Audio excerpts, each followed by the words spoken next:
ಮೋದಿ, ನೀವು ಬಡವರ ಶಾಪಕ್ಕೆ ತುತ್ತಾಗ್ತೀರಿ ಅಂದಿದ್ದೇಕೆ ಸಿದ್ದು?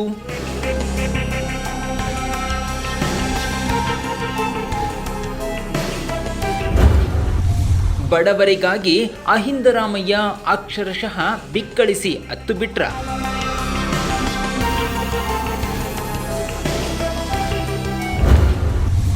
ಸಿದ್ದು ಕೊಟ್ರೆ ಕೆಟ್ಟ ಯೋಜನೆ, ಮೋದಿ ಕೊಟ್ರೆ ಗ್ರೇಟ್ ಯೋಜನೆನಾ?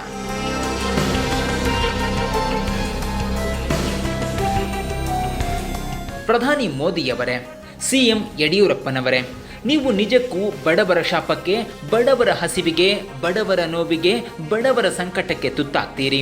ಕಣ್ಣಂಚಲ್ಲಿ ನೀರು ತುಂಬಿಕೊಂಡು ಇಂಥದ್ದೊಂದು ಮಾತನ್ನು ಹೇಳ್ತಿರೋದು ಯಾರು ಗೊತ್ತಾ?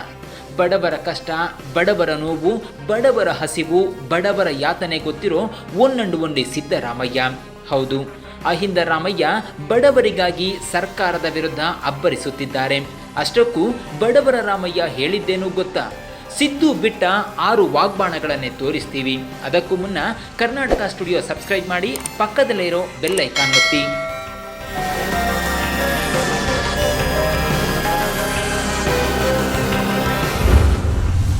ಬಂಡಲ್ ಬಡಾಯಿ ಮಾದೇವ ಮೋದಿಗೆ ಸಿದ್ದು ವಾಗ್ಬಾಣ 1.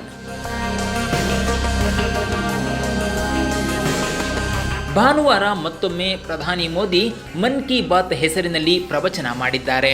ಯಾವುದೇ ನೆರವು ಘೋಷಿಸದೆ ಪುಕ್ಸಟ್ಟೆ ಮಾತಾಡಿರೋ ಮೋದಿ ಬಗ್ಗೆ ಮತ್ತೊಮ್ಮೆ ಸಿದ್ದರಾಮಯ್ಯ ಅಬ್ಬರಿಸಿದ್ದಾರೆ.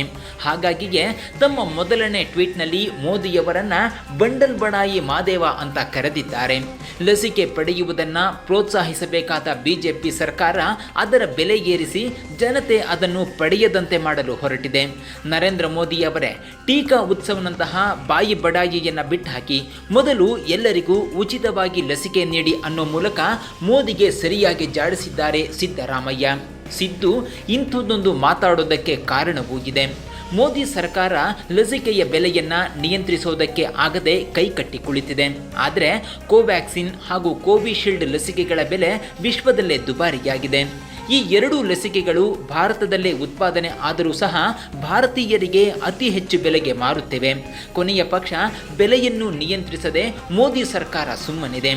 ಈ ಮೂಲಕ ಲಸಿಕೆ ಉತ್ಪಾದಕರಿಗೆ ಸೂಪರ್ ಲಾಭ ಕೊಡಿಸೋ ದಳ್ಳಾಳಿ ಕೆಲಸವನ್ನೇನಾದರೂ ಮೋದಿ ಮಾಡ್ತಿದ್ದಾರಾ ಅನ್ನೋ ಅನುಮಾನ ಮೂಡಿಸುತ್ತಿದ್ದಾರೆ. ಅಲ್ಲದೆ ಜಪಾನ್, ನಾರ್ವೆಯಂಥ ದೇಶಗಳು ಎಲ್ಲರಿಗೂ ಉಚಿತ ಲಸಿಕೆ ಅಂತ ಘೋಷಿಸಿವೆ. ಆದರೆ ಮೋದಿ ಸರ್ಕಾರ ಮಾತ್ರ ಇರೋ ಲಸಿಕೆಗಳನ್ನು ವಿದೇಶಗಳಿಗೆ ದಾನದ ರೂಪದಲ್ಲಿ ಹಂಚಿ ದೇಶದ ಪ್ರಜೆಗಳಿಗೆ ಅನ್ಯಾಯ ಮಾಡುತ್ತಿದ್ದಾರೆ.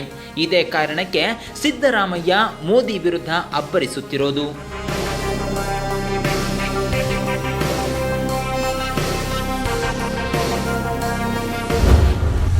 ಸಿದ್ದು ಅನ್ನಭಾಗ್ಯವೇ ಮೋದಿಯ ಗರೀಬ್ ಕಲ್ಯಾಣ್ ಯೋಜನೆ.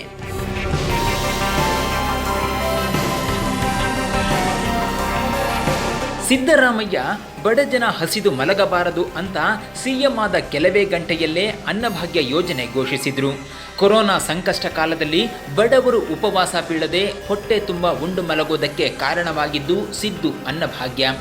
ಆದರೆ ಬಿಎಸ್ವೈ ಸರ್ಕಾರ ಸಿದ್ದು ಅನ್ನಭಾಗ್ಯವನ್ನು ಹಾಳು ಮಾಡುತ್ತಿದ್ದಾರೆ. ಮೊದಲಿಗೆ ನೀಡುತ್ತಿದ್ದ 7 ಕೆಜಿ ಅಕ್ಕಿಯನ್ನು ಇದೀಗ 2 ಕೆಜಿಗೆ ತಂದು ನಿಲ್ಲಿಸಿದ್ದಾರೆ. ಆದ್ರೀಗ ಮೋದಿ ಸರ್ಕಾರ ಸಿದ್ದರಾಮಯ್ಯ ಅವರ ಅನ್ನಭಾಗ್ಯ ಯೋಜನೆಯನ್ನೇ ಕದ್ದು ಪ್ರಧಾನಮಂತ್ರಿ ಗರೀಬ್ ಕಲ್ಯಾಣ್ ಯೋಜನೆ ಅಂತ ಮಾಡಿದ್ದಾರೆ. ಮೇ 13, 2013ರಂದು ಸಿದ್ದರಾಮಯ್ಯ ಮುಖ್ಯಮಂತ್ರಿ ಆಗಿ ಪ್ರಮಾಣ ವಚನ ಸ್ವೀಕರಿಸಿದ ಕೆಲವೇ ಕ್ಷಣಗಳಲ್ಲೇ ಅನ್ನಭಾಗ್ಯ ಯೋಜನೆಗೆ ಸಹಿ ಹಾಕಿದ್ರು. ಅನ್ನಭಾಗ್ಯ ಯೋಜನೆ ನೀಡುವ ಮೂಲಕ ಸಿದ್ದರಾಮಯ್ಯ ಜನರನ್ನ ಸೋಂಬೇರಿಗಳನ್ನಾಗಿ ಮಾಡುತ್ತಿದ್ದಾರೆ ಅಂತ ಬಿಜೆಪಿಗರು ಬಾಯಿ ಬಡಿದುಕೊಂಡಿದ್ರು. ಅದೇ ಬಿಜೆಪಿಯ ಅಧಿನಾಯಕ ಮೋದಿ ಮಾರ್ಚ್ 26, 2020ರಂದು ಅನ್ನಭಾಗ್ಯ ಯೋಜನೆಯನ್ನೇ ಕದ್ದು ಪ್ರಧಾನಮಂತ್ರಿ ಗರೀಬ್ ಕಲ್ಯಾಣ್ ಯೋಜನೆ ಅಂತ ಅಕ್ಕಿ ಹಂಚುವ ಕೆಲಸವನ್ನು ಮಾಡಿದ್ದಾರೆ. ಇದೇ ವಿಚಾರವಾಗಿಯೇ ಸಿದ್ದರಾಮಯ್ಯ 2ನೇ ವಾಗ್ಬಾಣದಲ್ಲಿ ಕೇಳಿರೋದು.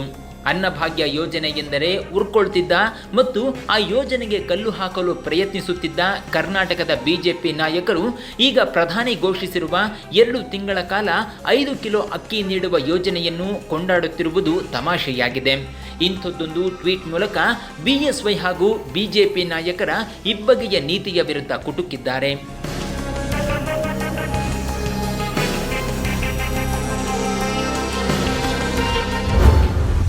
ಈಗಲಾದರೂ ಪ್ರತಿಯೊಬ್ಬರಿಗೂ ಕನಿಷ್ಠ 10 ಕೆಜಿ ಅಕ್ಕಿ ನೀಡಿ ಪುಣ್ಯ ಕಟ್ಕೊಳ್ಳಿ.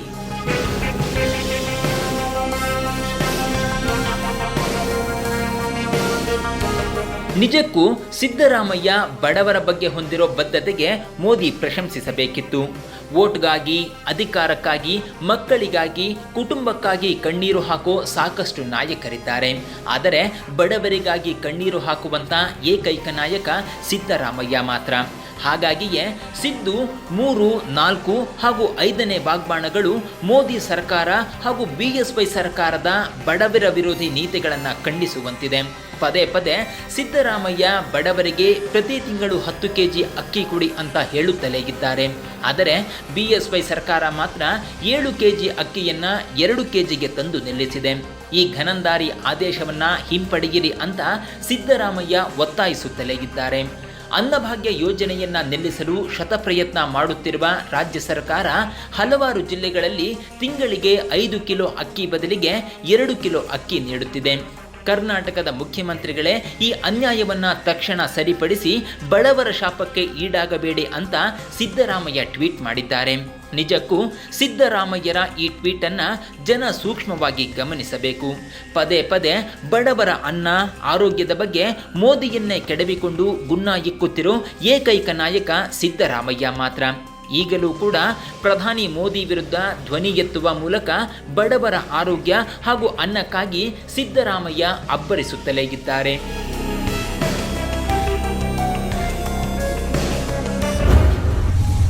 ಬಡ ಜನಕ್ಕಾಗಿ ಸಿದ್ದು ಮಾಡಿದ್ದ ಯೋಜನೆಗಳನ್ನು ನಿಲ್ಲಿಸುತ್ತಿದೆಯೇ ಬಿಜೆಪಿ?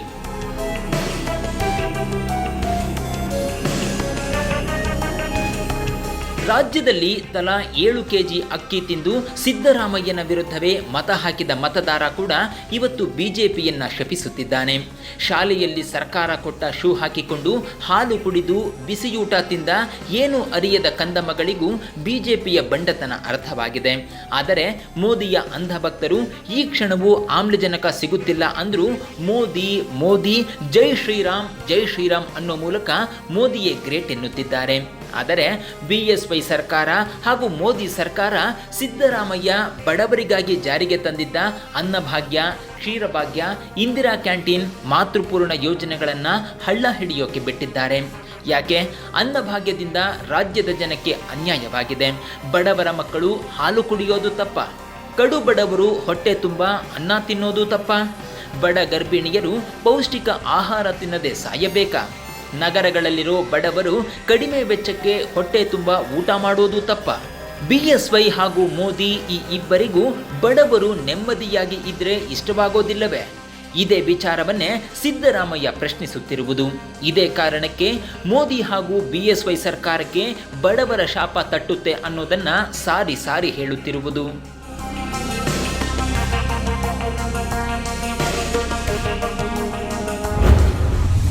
ಸಿಎಂ BSY ಪ್ರಧಾನಿ ಮುಂದೆ ಆಮ್ಲಜನಕಕ್ಕಾಗಿ ಭಿಕ್ಷೆ ಬೇಡುತ್ತಿರುವುದೇಕೆ?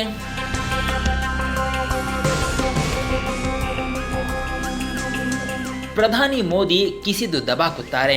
ರಾಜ್ಯ ಕೇಂದ್ರದಲ್ಲಿ ಒಂದೇ ಸರ್ಕಾರ ಇದ್ರೆ ಸ್ವರ್ಗ ಸ್ಥಾಪನೆ ಆಗುತ್ತೆ ಎನ್ನುತ್ತಿದ್ದ ಪುಂಗೋತ್ತಮರು ಇವತ್ತು ಬಾಯಿ ಮುಚ್ಚಿಕೊಂಡಿದ್ದಾರೆ. ರಾಜ್ಯಕ್ಕಾಗಿ ಮೋದಿ ಎದುರು ಧ್ವನಿ ಎತ್ತಬೇಕಿದ್ದ 25 ಸಂಸದರು ಮೂಕರಾಗಿದ್ದಾರಾ? ಸಿಎಂ BSY ಆಮ್ಲಜನಕಕ್ಕಾಗಿ ಮೋದಿ ಎದುರು ಭಿಕ್ಷೆ ಬೇಡುತ್ತಿದ್ದಾರೆ. ಇದನ್ನು ನೋಡಿ ಸಂಸದರು ಹಾಗೂ ಸಚಿವರು ಏನು ಮಾಡುತ್ತಿದ್ದಾರೆ ಅಂತ ಸಿದ್ದು ಪ್ರಶ್ನಿಸಿದ್ದಾರೆ. ಔಷಧಿ, ಆಮ್ಲಜನಕ, ವೆಂಟಿಲೇಟರ್ ಕೊಡಿ ಅಂತ ಪ್ರಧಾನಿ ಅವರನ್ನು ಸಿಎಂ BSY ಬೇಡುತ್ತಿರುವುದು ಕಂಡಾಗ ಕನಿಕರ ಮೂಡುತ್ತಿದೆ. 25 ಬಿಜೆಪಿ ಸಂಸದರು ಎಲ್ಲಿ ಅಡಗಿ ಕೂತಿದ್ದಾರೆ? ಅವರನ್ನು ದೆಹಲಿಗೆ ಅಟ್ಟಿ ರಾಜ್ಯದ ನ್ಯಾಯಬದ್ಧ ಪಾಲಿಗಾಗಿ ಪ್ರಧಾನಿ ಮನೆ ಮುಂದೆ ಧರಣಿ ಕೂರಿಸಿ. ಇಂಥದ್ದೊಂದು ಖಡಕ್ ಸಂದೇಶವನ್ನು ನೀಡಬಲ್ಲ ಗಂಡಸು ನಾಯಕ ಯಾರಾದರೂ ಇದ್ರೆ ಅದು ಸಿದ್ದು ಮಾತ್ರ. ನೀವೇ ಹೇಳಿ, ಮೋದಿ BSY ಬಡವರ ವಿರೋಧಿ ನಾಯಕರಲ್ಲವೇ? ಈ ಕ್ಷಣಕ್ಕೂ ಬಡವರಿಗಾಗಿ, ಬಡವರ ಹಸಿವು ನೀಗಿಸೋದಕ್ಕಾಗಿ ಹಪಹಪಿಸುತ್ತಿರೋ ಸಿದ್ದು ನಿಜ ನಾಯಕನಲ್ಲವೇ? ಕಾಮೆಂಟ್ ಮಾಡಿ, ವಿಡಿಯೋ ಲೈಕ್ ಮಾಡಿ, ಶೇರ್ ಮಾಡಿ. ತಪ್ಪದೆ ಕರ್ನಾಟಕ ಸ್ಟುಡಿಯೋ ಸಬ್ಸ್ಕ್ರೈಬ್ ಮಾಡಿ, ಪಕ್ಕದಲ್ಲೇ ಇರೋ ಬೆಲ್ ಐಕಾನ್ ಒತ್ತಿ.